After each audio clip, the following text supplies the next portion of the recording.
Muy buenas a todos, soy Tom Martínez, un placer estar aquí con todos vosotros. Lluvia de bendiciones. Bueno, señores, ¿qué programa os traigo hoy? Una promesa cumplida, porque sabéis que llevo muchas semanas prometiendo sobre el Memorándum de Budapest, ese acuerdo del que tanto se habla y tampoco se sabe. Hoy vais a conocer todos los detalles, todos, porque he tenido que hacer, a pesar de que no hay muchos datos, pero he tenido que rebuscar en las hemerotecas, buscar información precisa sobre todo lo que ocurrió en ese memorándum. El memorándum de Budapest. En 1994, Ucrania entregó voluntariamente el tercer mayor arsenal nuclear del planeta a Rusia, a cambio de garantías de seguridad. 20 años después, esas promesas fueron puestas a prueba y muchos dirán incluso que se rompieron. Hoy, después de mucho tiempo informando sobre Ucrania, viajamos en el tiempo para explicaros exactamente sobre el Memorándum de Budapest. Un acontecimiento del que mucho se ha hablado en los últimos años, pero que poco se conoce sobre lo que verdaderamente ocurrió hasta hoy. ¿Por qué se firmó? ¿Quién lo firmó? ¿Quién lo violó? ¿Y por qué importa todavía hoy? Quédate un rato y enseguida te lo voy a explicar todo. Y es que habiendo caído la URSS en 1991, ya con esa disolución y concretamente en diciembre de 1994, Estados Unidos, Reino Unido y Rusia firmaron garantías de seguridad para Ucrania a cambio de que Ucrania renunciara a las armas nucleares heredadas de la URSS. Hay que dejar claro que el acuerdo no es un tratado con cláusulas ejecutables como un pacto militar, son garantías políticas. Más tarde, en el 2014 y 2022, Rusia atacó a Ucrania, violando su soberanía e independencia, lo que puso en tela de juicio el valor real de estas garantías. Unas garantías que fueron papel mojado, porque Ucrania igualmente fue invadida. Rusia no cumplió con su parte claramente. Pero para entender todo esto, vamos primero a la antesala. Vamos al contexto histórico. La caída de la URSS en 1991, cuando la URSS se desintegró en territorio ucraniano, quedó un enorme arsenal nuclear, silos, bombas, vectores. De hecho, fue considerado en su momento como el tercer mayor arsenal nuclear de aquella época. La comunidad internacional quería que esas ojivas nucleares no acabaran dispersándose y quedaran bajo control. Ya vemos cómo de alguna forma u otra, se están produciendo en ese momento, se producen movimientos importantes porque los rusos se empiezan a poner nerviosos porque quieren echarle el guante a ese arsenal nuclear del cual disponía Ucrania, que si Ucrania hubiese tenido ese arsenal, si Ucrania hubiese tenido a día de hoy ese arsenal nuclear, pues hubiera sido maravilloso, porque está claro que Putin no se hubiese atrevido a atacar ni a hacer todo lo que ha hecho en la última década contra la comunidad ucraniana. Y bueno, como os estaba diciendo, que de hecho fue considerado en su momento como el tercer mayor arsenal nuclear de aquella época, lo que poseía en 1991 Ucrania. La comunidad internacional quería que esas ojivas nucleares no acabaran dispersándose y quedaran bajo control. Bueno, se las quitaron a los buenos para dárselo a los malos. Es alucinante, o sea, estaban preocupados porque ese arsenal no cayera en malas manos y luego se la dan a los rusos. Yo la verdad que alucinado. El objetivo era reforzar el Tratado de No Proliferación y evitar que un nuevo Estado con problemas políticos retuviera armas nucleares. Bueno, yo creo que esa fue la premisa que utilizaron, la excusa que utilizaron. No me extrañaría nada que por aquella época hubieran buenas relaciones entre Estados Unidos y Rusia, y entre los dos empezaran a empujar a los ucranianos para que Ucrania entregara esas armas nucleares. En pocas palabras, que no querían que los ucranianos tuvieran armas nucleares y luego se las dan a los rusos, que ya tenían también ellos. Proceso trilateral del 93-94. Se produjeron una serie de negociaciones a tres bandas, Estados Unidos, Rusia y Ucrania, donde después de diferentes reuniones Ucrania acordó transferir ojivas a Rusia para su desmantelamiento. Bueno, está claro que había una serie de reuniones muy importantes por aquel momento y no me sorprendería nada que en aquel entonces los norteamericanos y los rusos, luego de la caída de la URSS, porque estamos hablando de entre el año 93-94, que fue cuando poco a poco fueron mejorando un poco las relaciones con Occidente por parte de Rusia, porque ya no les quedaba nada, o sea, estaban pelados y no les quedaba otra que intentar llevarse bien con Occidente. De hecho, acordaros que Gorbachov pidió ayuda al G7, ayuda económica para mantener a la URSS. Y el G7 le dijo que nanay de la China, o sea que estaban intentando, después de haber sido enemigos durante tantos años, pretendía que el G7, que iba a financiar el destrozo, porque además la caída de la URSS fue inevitable, porque eso ya ahí no había ya palo que se sujetara. Y bueno, en este proceso trilateral del 93 y 94, como se estaba contando entre Estados Unidos, Rusia y Ucrania, se pusieron en la mesa una serie de incentivos, asistencia técnica y económica para desmantelar el arsenal nuclear y ayuda financiera a Ucrania. O sea que los ucranianos, a cambio de, pues, se iban a beneficiar, bueno, tanto con la ayuda del desmantelamiento como ayuda financiera a Ucrania, etcétera, etcétera. Por aquel entonces Ucrania también estaba bastante debilitada, porque vamos a ver, señores, la URSS cayó porque estaban ya que no les quedaba oxígeno a ninguno. Entonces, en aquel entonces Ucrania estaba en una situación bastante complicada. Si los rusos ya estaban mal, imaginaos cómo estaban los ucranianos. ¿En qué año y dónde se firmó el conocido Memorándum de Budapest? El 5 de diciembre del 94 en Budapest, Hungría. Y ahora vamos a la parte caliente de este memorándum que prometía exactamente y las partes más interesantes de este acuerdo, porque ahora os vais a enterar de todo, de todo, de todo. 1. Los firmantes reconocen y respetan la independencia, soberanía y las fronteras existentes de Ucrania. ¿La han cumplido? Porque ahora vais a ver al menos unos pocos acuerdos de lo que se firmó para que veáis cómo Trump ha ido pisoteando, Putin, perdonar, es que los confundo, últimamente los confundo a los dos. Putin ha estado pisoteando este memorándum que no lo firmó él, porque entonces estaba Boris Yeltsin, que ahora veremos, ahora os contaré quién estaba en esa firma. No estaba Boris Yeltsin, pero la obligación de Putin es haber respetado con el paso de los años, cosa que no hizo. Bueno, no voy a hacer comentarios y os voy a ir contando los hechos. 1. Los firmantes reconocen y respetan la independencia, la soberanía y las fronteras existentes de Ucrania. 2. Se comprometen a no amenazar ni a usar la fuerza contra la integridad territorial o la independencia política de Ucrania, excepto en defensa propia, como viene en la Carta de las Naciones Unidas. 3. Se comprometen a no recurrir a coerción económica para subordinar a Ucrania a sus intereses. 4. Se comprometen a buscar acción del Consejo de Seguridad de la ONU si Ucrania fuera víctima de agresión en las que se utilicen armas nucleares. 5. Acuerdo de consultas entre las partes si surge una cuestión relativa a estos compromisos. Está claro que no es un acuerdo de tratado de defensa mutua, sino una garantía política, lo que ha generado discusión sobre su obligación legal y el alcance real.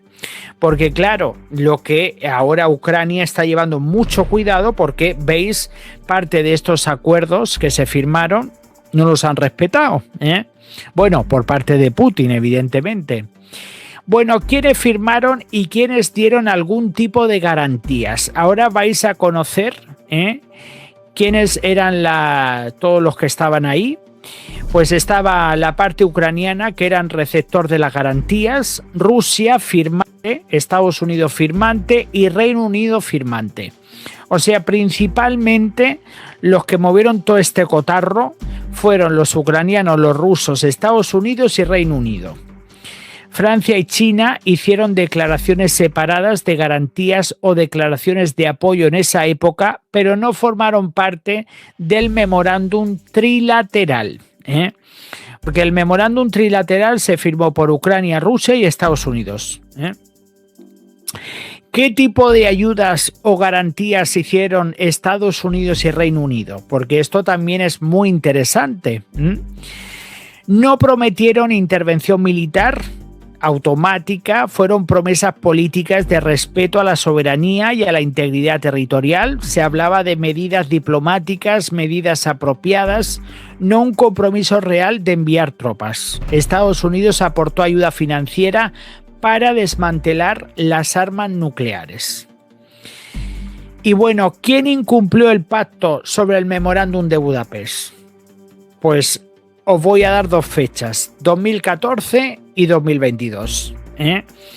Quien las incumplió fue Putin. En este caso Putin, que en el 2014 con la toma de Crimea, la incursión en la zona del Donbass, apoyo por parte de Rusia a los separatistas y luego en el 2022 con la invasión. O sea que es que vamos, más claro no canta un gallo.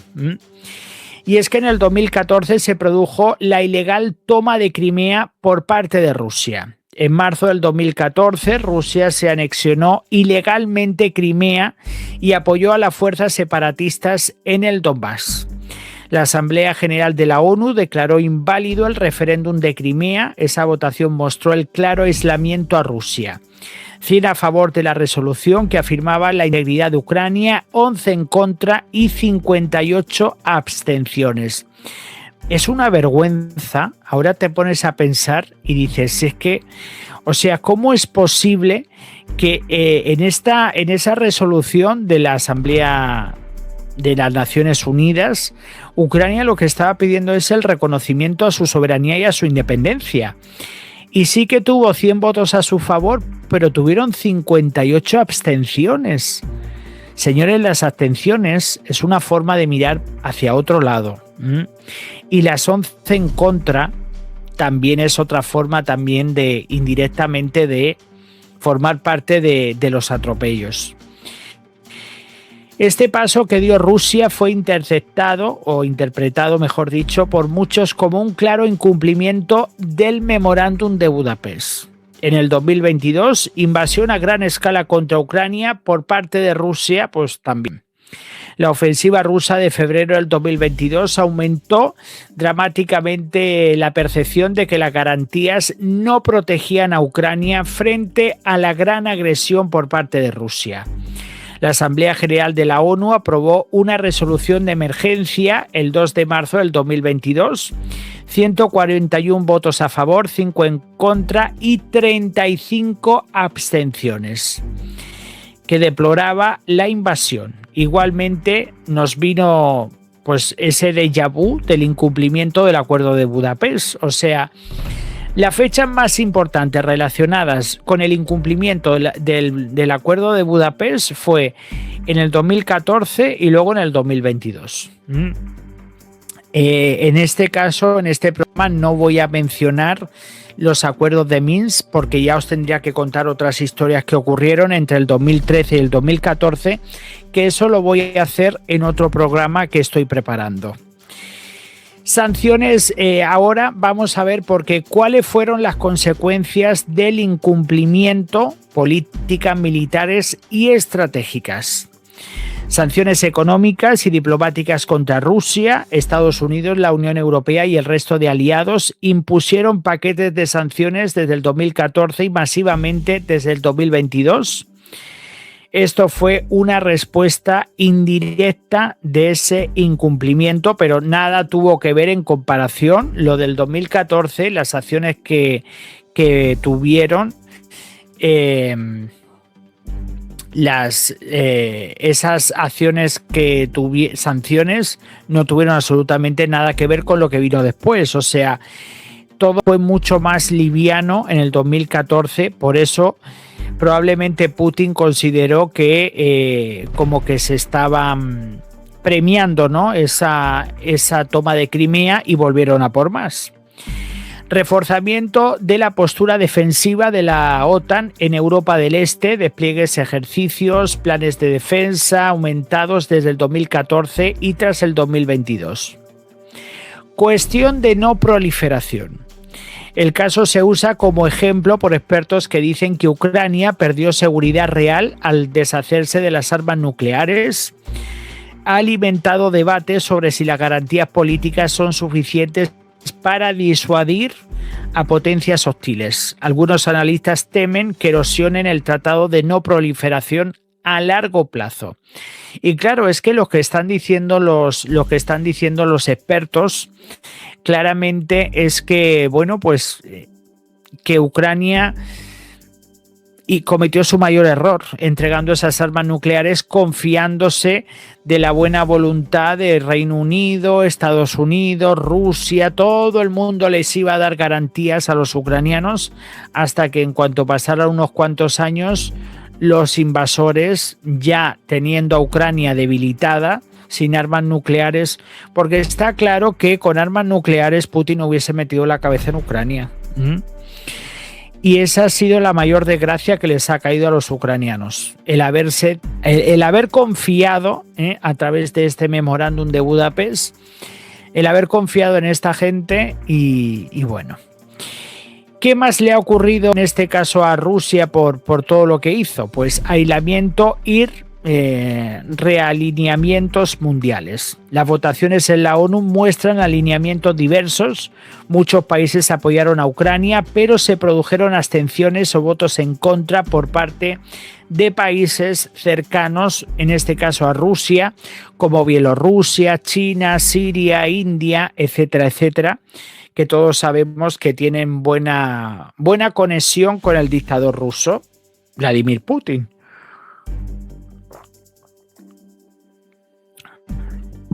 Bueno, ¿cuál fue el papel de los líderes de entonces? Bueno, ahora vamos a ver quiénes estaban ahí, porque hasta este momento hemos hablado solo de países, pero no hemos hablado de personas. Por la parte de Estados Unidos estaba Bill Clinton. Impulsó la solución del desarme nuclear y las garantías políticas. Estados Unidos proporcionó ayuda para el desmantelamiento y promesas políticas de respeto a la soberanía. Mira cómo Bill Clinton ha salido ahora a decir algo, o le ha importado algo a este tío. Boris Yeltsin, Rusia. Firmó las garantías de 1994. La relación posterior entre Occidente y Rusia fue compleja. La política rusa cambió con el tiempo y después, bajo Putin, las acciones del 2014 y 2022 rompieron esa expectativa de respeto de fronteras. Por otro lado, John Major, de Reino Unido, primer ministro británico de aquella época, Reino Unido firmó junto a Estados Unidos y Rusia las garantías. El rol de este país ha sido históricamente político y después del 2014 militar y diplomático. Leonid Kuchma, de Ucrania, el presidente ucraniano, que aceptó entregar armas nucleares y en favor de garantías diplomáticas y ayudas económicas. Bueno, pues tenemos aquí a los 4 actores principales de estos acuerdos. Y es que, saludos a todos, no os puedo hablar porque estoy grabando este programa, que lo vais a ver dentro de unos días. Y bueno, pues lo que os estaba diciendo, que Bill Clinton no ha dado la cara, ni ha salido a entonar el mea culpa, porque él también formó parte de estos acuerdos, ni Boris Yeltsin, que bueno, no sé si estará vivo o no este hombre, porque ya era viejo en el 94, John Major, de Reino Unido, Leonid Kuchma, también el ucraniano, que también cayó en la trampa, porque al final sí que es verdad que durante los primeros años se cumplió todo, o sea, desde la... Me están diciendo que Boris Yeltsin murió hace años. Bueno, pues entonces pues mejor todavía, porque no, ahora no podría haberse pronunciado, ¿no? Bueno, mejor, que me refiero que imposible que se pudiera pronunciar, ¿no? Porque al no estar vivo. Y bueno, lo que os estaba diciendo y ahora sé lo que os estáis preguntando, pero no fue una trampa entre todos, fue una combinación de expectativas políticas asimétricas del poder y cambios estratégicos en Rusia después de Boris Yeltsin firmó el acuerdo y Putin lo incumplió. Bueno, Ariel, muchísimas gracias por ese superchat, muchísimas gracias, Muchas gracias por ese super chat y espero que os guste. Es el programa cuando lo veáis dentro de un par de días que se va a subir. Vamos a continuar. Muchas gracias. La trampa de Rusia al memorándum. Atentos porque esta parte me parece súper interesante de este programa y es que la expresión trampa viene de la sensación de que Ucrania entregó un factor gigantesco de disuasión como lo son las armas nucleares. Y ahora viene el quid de la cuestión, y es que la letra del memorándum no imponía un mecanismo automático como por ejemplo una intervención militar obligatoria.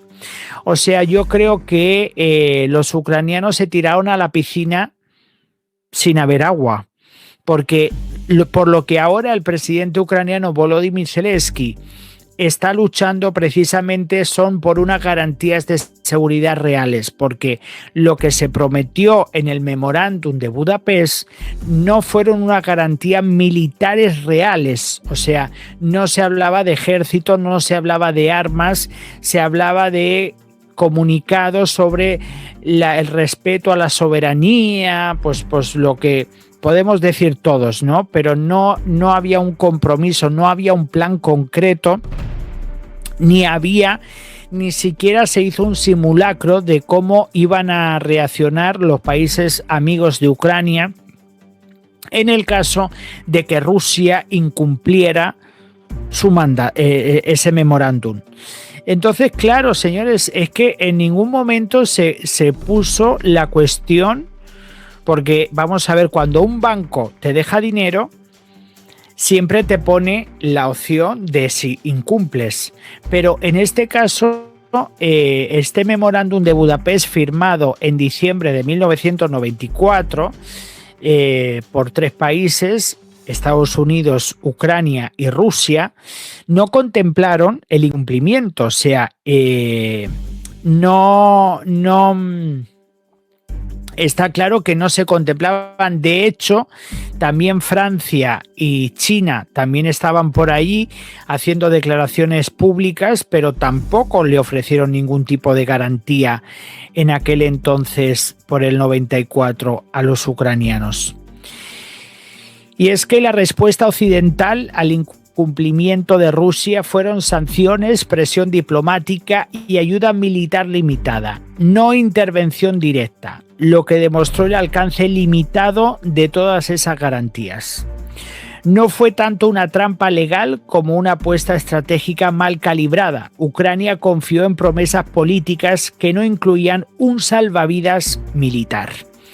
Y por eso es por lo que ahora Zelensky está luchando, porque Zelensky lo que busca es un salvavidas militar, porque ya Zelensky viene resabiado por lo que ocurrió en el acuerdo de Minsk incumplido por Rusia, los acuerdos de Minsk 1 y Minsk 2, que os haré el programa pronto, y el memorándum de Budapest. O sea, en 2 ocasiones Rusia ha incumplido estos acuerdos.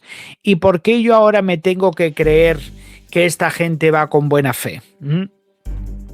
Bueno, ¿quiénes apoyaron a Ucrania y quiénes no? La mayoría de los países occidentales, bajo gobiernos democráticos, apoyaron a Kiev, la Unión Europea, Estados Unidos, Canadá, Japón, Australia, algunos países de América Latina y algunos países africanos. Luego tenemos a países que han ido en contra de Ucrania claramente, como Bielorrusia, Siria, Corea del Norte, y países como China y la India, que se abstuvieron, por ejemplo, en una votación clave en la ONU en el 2022, pero que claramente tienen buena sintonía con el régimen dictatorial ruso. Conclusión. El memorándum de Budapest funcionó en lo que se refiere a la no expansión de armas nucleares. Ucrania dejó sus armas y el mundo evitó una mayor dispersión nuclear. Pero desde el punto de vista de la proliferación territorial, la experiencia de Ucrania subrayó las limitaciones de las garantías políticas contra una potencia dispuesta a usar la fuerza como lo hizo. Eso abrió el debate sobre cómo se garantiza la seguridad a día de hoy. Con tratados, alianzas con respuesta automática o disuasión real.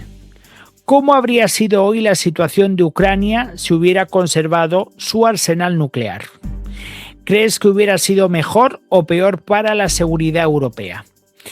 Bueno, señores, pues aquí tenemos un mini programa sobre el Acuerdo de Budapest, firmado en diciembre de 1994. En el 93 empezaron a calentar los motores, en el 91 había caído la URSS.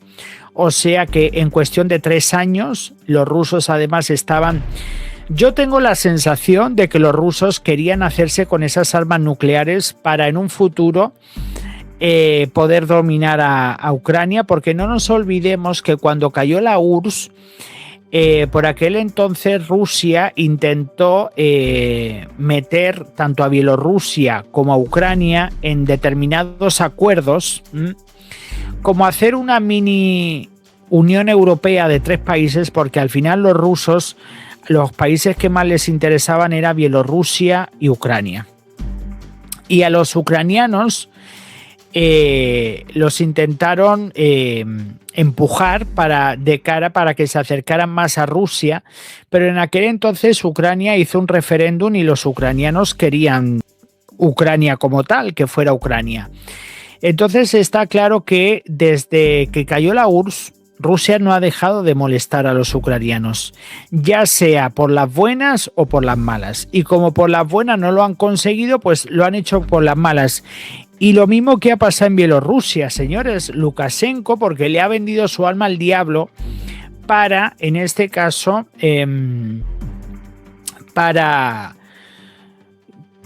pues eso, para que Putin haga lo que quiera en Bielorrusia, pero que si en Bielorrusia a día de hoy hubiera un gobierno democrático, Putin ya los hubiera invadido. Lo que pasa que, claro, le ha salido bien porque tiene a un dictador que nunca pierde las elecciones. Lo que pasa que la caída de Yanukovych, eso le perjudicó mucho a Putin, porque Putin pretendía controlar Ucrania a través de Yanukovych. En cuanto cayó Yanukovych y sabiendo, porque además Yanukovych cayó por corrupción y cayó por 1000 cosas, este hombre que cayó y tuvo que huir en el 2014, huyó a Rusia. Que fue el presidente en su momento de Ucrania, que luego salieron todos los escándalos. Está claro que eso le hizo mucho daño a Putin, porque Putin lo que pretendía era controlar Ucrania a través de su títere, pero claro, una vez que cayó su títere, ya no podía controlarlo, ya no podía controlar a Ucrania, entonces lo único que le quedaba era invadir. Y mira cómo ya empezó todo en el 2014, etcétera, etcétera. Y la verdad que Ucrania, después de todo lo malo, ha tenido suerte.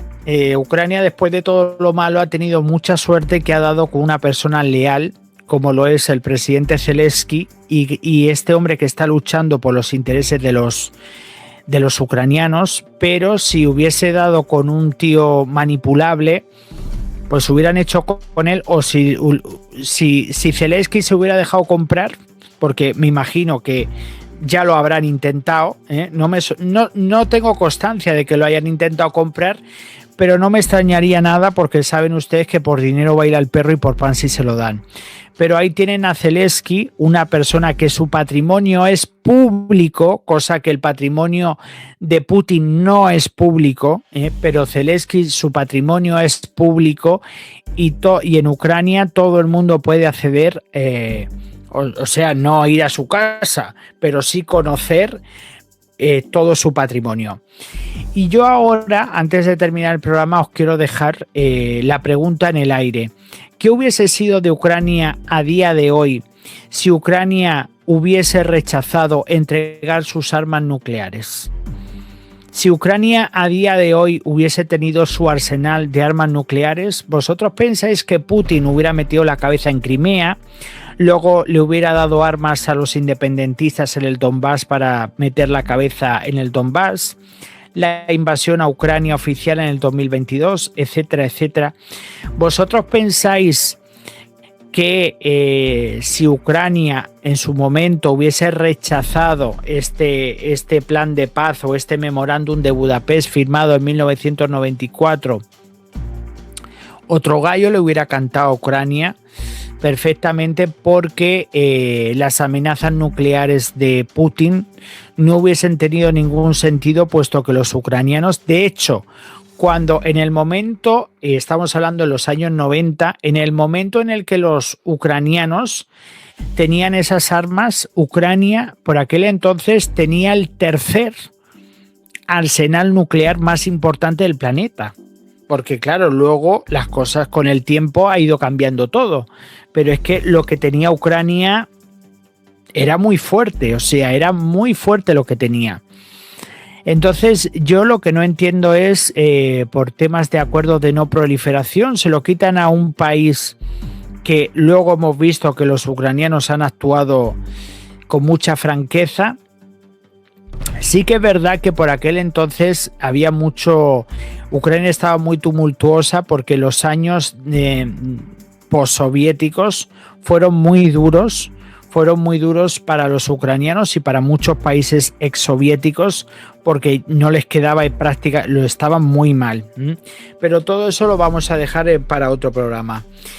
Y bueno, señores, pues muchísimas gracias. Espero que os haya gustado este programa y díganme si queréis que os preparen más programas, porque yo estoy ya planteándome el memorándum, este es el memorándum de Budapest, el hacer los acuerdos de Minsk, ir hablando de historia para ponernos en antecedentes sobre todo lo que ha ido ocurriendo en relación. También me gustaría hablar de en los acuerdos de Minsk. Hay partes muy interesantes, como primeramente Rusia, por un lado, mira para otro lado, pero luego al mismo tiempo se dan cuenta de que están armando a los separatistas para sembrar el caos en el Donbass. Ese programa va a estar muy, muy bueno. Y bueno, señores, muchísimas gracias. Gracias por estar ahí siempre apoyando mi canal. Un abrazo a todos y nos vemos en el próximo vídeo.